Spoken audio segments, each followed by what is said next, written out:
নমস্কার, আমি রিঙ্কু। আমার এই ছোট্ট চ্যানেলের সমস্ত বন্ধুদের জানাই সাদর আমন্ত্রণ। আশা করছি যে যেখান থেকে আজকের এই ভিডিওখানি দেখছো তোমরা বেশ ভালো আছো, আর আমিও তোমাদের আশীর্বাদে বেশ ভালো আছি। সকাল সকাল এত সুন্দর একটা ফুল দেখে আমার মনটা একদম ভরে গেল। আর এই ফুলটা এবং আরও কিছু ফুল ফুটেছে, এই যে অপরাজিতা ফুল, সেগুলো সবটাই সকালবেলা তুলে নিচ্ছি। ইতিমধ্যে আমার সকালবেলা বাসি কাজকর্ম সেরে জামা কাপড়ও ছেড়ে নিয়েছি, তারপরেই গাছের ফুলগুলো তুলছি। এইটা তুলতে না আমার বেশ কিন্তু ভালো লাগে। আর যখন এই একটা একটা করে এই জবা ফুলটা ফুটছে, সেটা কিন্তু বেশ ভালো লাগছে। আসলে কি বলতো, মাঝখানে না অনেকটা দিন এই জবা গাছটা এনেছি, কিন্তু ফুল দেয়নি। এখন একটা একটা করে ফুল দিচ্ছে, বেশ ভালো লাগছে। চলো, গোপুসোনাদেরকে ওঠালাম, এবার বাজার নিয়ে এসছে। আজ যেহেতু শনিবারের ভিডিওটা তোমরা দেখতে পাচ্ছ, তো সেই দিনটা আমরা নিরামিষ খাই। এই যে নিরামিষের জন্য আজকে বাজারে এগুলো এসছে। আর আজ আমার অফিস ছুটি আছে, আমি অফিস যাব না, কিন্তু আমার দেওর অফিস যাবে। তো ওকে কি করলাম, গোবিন্দভোগ চাল আর মুগ ডাল এই দিয়ে একসাথে একটু ভিজিয়ে রাখলাম। তারপর একটু আলু, একটু কুমড়ো এই সেদ্ধ দেবো, এই দিয়ে প্রেশার একটা সিটি দিয়ে ওর জন্য খাবার করে দেবো। আবার ওদিকে ইতিমধ্যে বলছে যে একটু চা দাও, তো একটু চা খাবো। চলো, চাও দিয়ে দিলাম। তারপর সমস্ত সবজি কেটে বসিয়ে দিলাম আমার দেওর আর ছেলের জন্য ভাত, যেটাকে আমরা বাঙালরা বলি ফেনা ভাত, আর এদিয়সীয়রা বলে ভাতে ভাত। যাই হোক, তোমরা যেটা হয় বুঝে নিও। তোমাদের সাথে যে বিষয়টা নিয়ে গল্প করব সেটা হচ্ছে, জীবনে আমরা কাজ করতে করতে এমন কিছু অনেক জায়গায় আমরা ঠেকতে ঠেকতে চলে যাই, যখন কি বলো তো মনে হয় আর আমার দ্বারা কিচ্ছু হবে না, কোনো কিছু সম্ভব নয়। চারিদিকে শুধুই সমস্যা আর সমস্যা, আর হতাশা হয়ে ব্যর্থতা হয়ে ফিরছি। কিন্তু মনে রাখবে, রাত যখনই হোক না কেন সূর্য কিন্তু উঠবেই। ওদিকে দেওর আর ছেলেকে খেতে দিয়ে চলে আসলাম ঠাকুর ঘরে। আজ যেহেতু বাড়িতে আছি, এই কাজটা করতে আমার বেশ ভালো লাগে। বিশেষ করে গোপুসোনাকে স্নান করাতে বেশ ভালো লাগে। শাশুড়িমা রেগুলার গোপুসোনাকে স্নান করাতে পারেন না, ওই শঙ্খ দিয়ে জল ঘুরিয়ে রেখে দেন। কিন্তু আমি যখন থাকি না, তখনই মনে হয় একটু গোপুসোনাকে সুন্দর করে স্নান করাই, তারপর একটু ভালো করে মুছিয়ে সুন্দর করে রাজবেশ করাই। তোমাদের সাথে আমার সংসারের কাজকর্ম শেয়ার করতে করতে একটু চলো আলোচনাটায় আবার ফিরে যাই, যেটা নিয়ে গল্প করছিলাম। রাত যতই বড় হোক না কেন, পরের দিন কিন্তু সূর্য উঠবেই। কাজেই নিজের ওপর বিশ্বাস রাখতেই হবে। অন্য কেউ কিন্তু তোমার স্বপ্নটা পূরণ করবে না, তোমাকেই তোমার চলার পথে চলতে হবে, তোমাকেই তোমার স্বপ্নটাকে পূরণ করতে হবে। আর সেই স্বপ্ন করার জন্য ছোট্ট ছোট্ট পদক্ষেপই একদিন বড় সাফল্য এনে দেবে। তাই অন্যের সাথে নিজেকে তুলনা করার কোনো প্রয়োজন নেই। প্রতিদিনই নিজেকে একটু একটু করে ভালো করার চেষ্টা করো। যেটা গতকালে ছিলে তার থেকে আজকে আরেকটু বেশি, তারপর আরেকটু বেশি, এইভাবে করে কিন্তু একদিন নিজেকে সেই সাফল্যের জায়গায় নিয়ে যেতে পারবে। ব্যর্থতা কোনো শেষ নয়, বরং নতুন করে শেখার সুযোগ। আর এই দেখো, পুজো করে এসে একদিকে কিন্তু হাজব্যান্ডকে চা করে দিচ্ছি, আরেক দিকে এই যে লাল শাক করা হয়ে গেছে। আর আজকে তো নিরামিষ, শনিবার দিনটা আমরা নিরামিষ খাই, তো সেই কারণে আজ করছি লাল শাক। ওদিকে আলু পটলের একটা রসা করব, আর তারপর করব মুগ ডাল, আর সাথে লাস্ট আছে একটা অন্যরকম একটা ভাজা। সেই ভাজাটা তোমাদের সাথে শেয়ার করব। তাই বন্ধুরা, যারা কখনো হার মানেনি তারা একদিন সফল হয়েছে। তাই আজ থেকে একটি সিদ্ধান্ত নিতে হবে, এই নেতিবাচক নয়, ইতিবাচক মনোভাব নিয়ে প্রতিটা দিন শুরু করতে হবে। তাহলে বলো তো আজকের ভিডিওটা কেমন লাগলো? এই বিষয়টা নিয়ে তোমাদের সাথে একটু আলোচনা করলাম বা গল্প করলাম।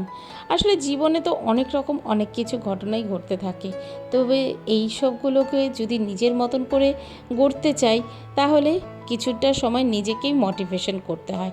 তাই আমার মনে হলো এই সময়টা অনেকেরই অনেক রকম খারাপ যাচ্ছে, তো সেই কারণেই এই বিষয়টা নিয়ে আলোচনা করলাম। যদিও আমি নিজেই এটাকে নিয়ে নিজে ভুগছি, কেননা এই ইউটিউবে কাজ করছি বেশ অনেক কটা দিন হয়ে গেল, সাফল্য পাইনি। যাই হোক, আশায় আছি একদিন না একদিন হবে। আর এই দেখো ওদিকে আলু পটলের রসাটা বসিয়ে দিয়েছি, তারপর ওদিকে যে কচু হয় ওল কচু সেটাকে সেদ্ধ দেব। সেটা কিন্তু আমি ভাতের হাঁড়িতে যে ভাতটা বসিয়েছি তাতেই দিয়ে দিলাম। এইভাবে করেই একটু ব্যালেন্স করে রান্না করা হয়। আর বিশ্বাস করবে না, শনিবার দিন রান্না হলে আমার রান্নার প্রচুর আইটেম করতে হয়। এটা খেলেও আরেকটার সাথে ভাজা খেতে চায়, কেউ আবার ডাল খেতে চায়, কেউ আবার সবজি খেতে চায়। যাই হোক, কিন্তু মাছের দিনে একটা মাছ রান্না করলেই বেশ অনেকটা এগিয়ে যায়। কিন্তু কী করা যাবে, পরিবারের প্রত্যেকটা সদস্যের দিকে তাকিয়ে আমাদের মেয়েদেরকে এইভাবেই অ্যাডজাস্ট করে রান্নাবান্না করতে হয়। চলো, এদিকে পটলের রসার মশলাটা প্রায় কষিয়ে দিয়েছি। মশলার মধ্যে এখানে দিয়েছিলাম জিরের গুঁড়ো, টমেটো, আদা, ওদিকে লঙ্কার গুঁড়ো আর হলুদ গুঁড়ো, সামান্য নুন মিষ্টি তো থাকবেই। আর তারপর সেটাতে বেশ ভালো করে কষিয়ে আগে প্রথমে সয়াবিনগুলোকে ভিজিয়ে রেখেছিলাম সেটা দিয়ে দিলাম, এবং লাস্টে আলু পটলটাকে যে ভেজে তুলে রেখেছিলাম সেটা দিয়ে দিলাম। ব্যাস, ওদিকে একটু কষতে থাকুক, ততক্ষণ আমি একটু সকালে জলখাবার খেয়ে আসি। এখন কিন্তু বেশ অনেকটা টাইম হয়ে গেছে, প্রায় 11:30 12টার কাছাকাছি। যাই হোক, এই যে ভাতের হাঁড়ির ওপরে একটু গরম জল করতে দিয়েছি, এই জলটাই কিন্তু আমি রসার মধ্যে দিয়ে দেবো। এইভাবে করে কিছুটা কাজ যাতে গ্যাসটা একটু বাঁচানো যায় এবং পুরো মাসটা এই গ্যাসের মাধ্যমে চলা যায়, অর্থাৎ 30 দিন যাতে এই গ্যাসটায় চলতে পারি, সেভাবে একটু ট্রিক্স করে কাজ করতে হয়। যাই হোক, চলো দেখে পটলের রসাটা হয়ে গেছে। আর বলো তো, তোমাদের আজকের ভিডিওটা কেমন লাগছে? যদি ভালো লাগে থাকে একটা লাইক কমেন্ট করে দিয়েছিও। আর তুমি যদি আমার চ্যানেলের নতুন বন্ধু হয়ে থাকো, চাইলে চ্যানেলটাকে সাবস্ক্রাইবও করতে পারো। আর অলরেডি যদি তুমি করে রেখেছো, তোমাকে অসংখ্য ধন্যবাদ। এই যে এই জিনিসটাকে তোমরা চেনো, এটাকে আমরা চাল কুমড়ো বলি। এই চাল কুমড়ো দিয়ে আজকে চাকতল ভাজা করব। ঠিক এই প্রসেসেই কাটা হয়। দেখতেই পাচ্ছ কিভাবে কাটছি, যে এখানটা পুরোটা ফেলে দেবো না, মাঝখানটা একটু ফাঁকা রেখে পিস করে সামান্য একটু জয়েন্ট থাকবে, তারপর এটাকে কাটবো। এই মাঝখানটাতেই টুইস্ট আছে। এটাকে প্রথমে ভালো করে সেদ্ধ করব। সেদ্ধ বলতে একটু শক্ত শক্তই থাকবে। তারপর সেদ্ধ করার পর সেই জলটাকে ফেলে দিয়ে ঠান্ডার মতন রাখবো। তারপর এর মধ্যে বেশ একটু মশলা দেব। সেই মশলাটা কি একটু পরে বলছি। বেশ অনেক কদিন বাদে একটা বেশ ভালো কমেন্ট পেয়েছি, সেই কমেন্টটা একটু তোমাদের সাথে শেয়ার করতে চাই। রোজিনা হাবিব ব্লগ থেকে দিদি আমাকে মেসেজ করেছেন। আমার পুরো ভিডিওটা 2 দিন ধরে উনি দেখছেন, ওনার খুব ভালো লাগছে। আর সত্যি কথা বলতে, আপনিও যে সুন্দর করে কমেন্টটা লিখেছেন তার জন্য আমি চিরকৃতজ্ঞ। আমি চেষ্টা করব আপনার পাশে থাকার। আর হয়তো যদি আমার কাছে মেসেজ আসে, অবশ্যই আমি আপনার ভিডিওগুলো দেখব।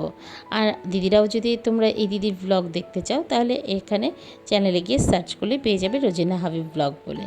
চলো, আজ এই পর্যন্তই। চলো এবার হচ্ছে রান্নাটা শেষ করি। এই যে এখানে একটা সর্ষে বাটা করে নিচ্ছি, সর্ষে, তার মধ্যে একটু মিষ্টি আর একটু নুন, একটু লঙ্কার গুঁড়ো আর সামান্য নুন দিলাম। এই দিয়ে একটা স্মুথ একটা ব্যাটার করবো, এটা একটু ঘন থাকবে। এই পুরটাই না, ওই যে চাল কুমড়ো ফাঁকা মাঝখান দিয়ে কেটে রেখেছিলাম, পুরোটা না একটু জয়েন রেখেছিলাম, তো এই পুরটাই পুরোটা ভরে দেবো। আর তারপর লাস্টে সুজি ভেতরে দিয়ে এটাকে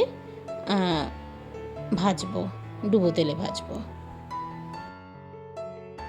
আমার যেটা মনে হয়, কোনো কোনো সময় সত্যি আমরা মনে হয় আর আমার দ্বারা হয়তো হবে না, তখন না আমাদেরকে একটু দুপা পিছিয়ে না গিয়ে একটু রেস্ট নিয়ে নাও, তারপরে আবারও সেই বিষয়টা নিয়ে কাজ শুরু করো। দেখবে আমি কাজ করতে করতে মাঝে মাঝে কিন্তু আমি অফ হয়ে যাই। কেন বলো তো?